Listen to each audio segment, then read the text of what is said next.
I would like to spend a little bit more time going through the impromptu speech feedback form. And I would like to do this not because you're receiving a grade for this, obviously you're not, but because this evaluation form and others like it attend us to the particulars that are operating within a speech. I think one of the great things that comes from speech analysis and how it helps you become a better public speaker is you are able to sort of crack open communication to see what's going on, how these bits and pieces are interrelating. So I run a speaking tutoring center here at the University of Washington, and I'll get good speakers to come in and become tutors. And they become significantly better speakers by watching and analyzing and critiquing other speeches, not simply by speaking themselves, because what they're being asked to do is look at a situation, identify what's going wrong, and then be also thinking about how to get out of that problem. So it's just it's a good way of exposing yourself to a wider range of speeches and thus improving your own speech repertoire. So what I'd like to do now is take a look at some sample speeches. So in this video, what we're going to do is I'm going to have you take a look at a speech that's not particularly good. Now the speaker in this, Landon, is a good speaker, and we'll watch his speech as it was performed in a better way in a bit. But right now we're going to look at an earlier draft, one where we're sort of manipulating certain variables so it's not as good as it could be. So I want you to take a look at this, look at that evaluation form, and then at the end of his speech, I'll go ahead and walk through and we can talk about specifically what's going on in that speech. So let's go ahead and take a look at Landon's rough speech now. I strongly agree that a good teacher is almost always a good public speaker. It's important for a teacher to be able to speak well, and being a student with a good teacher who can speak, effectively is good for the student as well. Teachers who speak well are easier to follow along as a student, and we can do much better as students because of that, which makes them those good teachers with good public speaking skills. First, a good teacher, works well with people listening. Students can get the concepts, and because they're able to get those concepts, they can do much better in the classes. It's far more likely for a student to follow along. It's a function of how well that teacher is doing, how good they are, for the students to be able to follow along better, that ability for those students to get those concepts. Now, second, it's the good teachers who are good at speaking well, so it's generally easier to follow along with them because of that.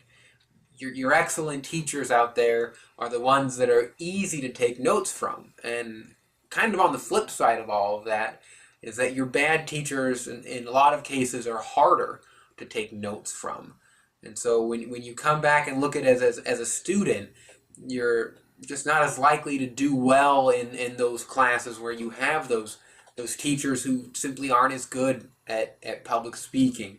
It makes it so much easier for the students to have good teachers who are good at speaking well, which is why I believe a good teacher is almost always a good public speaker.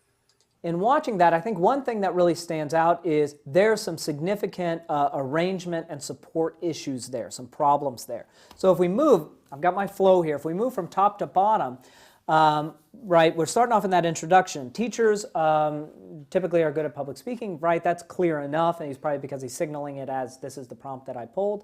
There's a very unclear preview.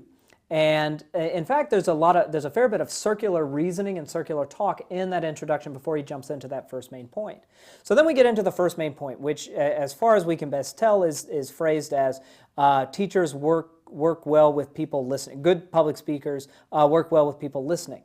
And so he's got some sort of unclear discussion around that. He's got two separate examples under that, his 1A and his 1B, but they're the same thing. So he's in essence saying in his 1A that good speakers as good public speakers are easier to follow along with as a student, so they're easier to take notes with. But then that's basically the exact same thing that he says in his 1B. So those two examples are not distinct from one another. Right? Ideally, you would want your two examples to sort of balance each other out, or at least each is doing its job in advancing that claim that you have. So then he does that in point 1, and as far as I could tell, there is no point 2. The speech just sort of ends, and it came very much as a surprise to me.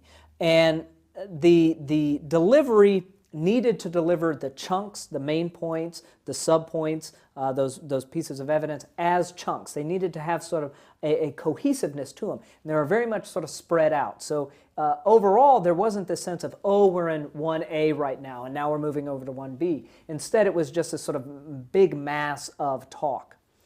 So if I'm going through my evaluation form, the main points, gosh, it's hard to gauge because there's one there and then the second one's not really there, but probably somewhere between that, satisfactory and poor.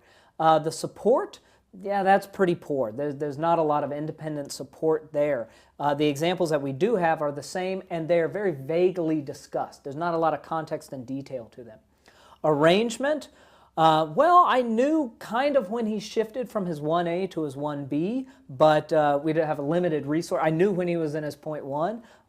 We don't have a point 2 to go off of there, but I don't know, again, somewhere between satisfactory and poor. Delivery, not too bad, right? There was some good delivery there. I would say there's some lower energy, and we'll see certainly in his second one a much higher level of energy, but the delivery is not necessarily the misfiring element here. Rather, it is invention and arrangement that's really kind of needing more support.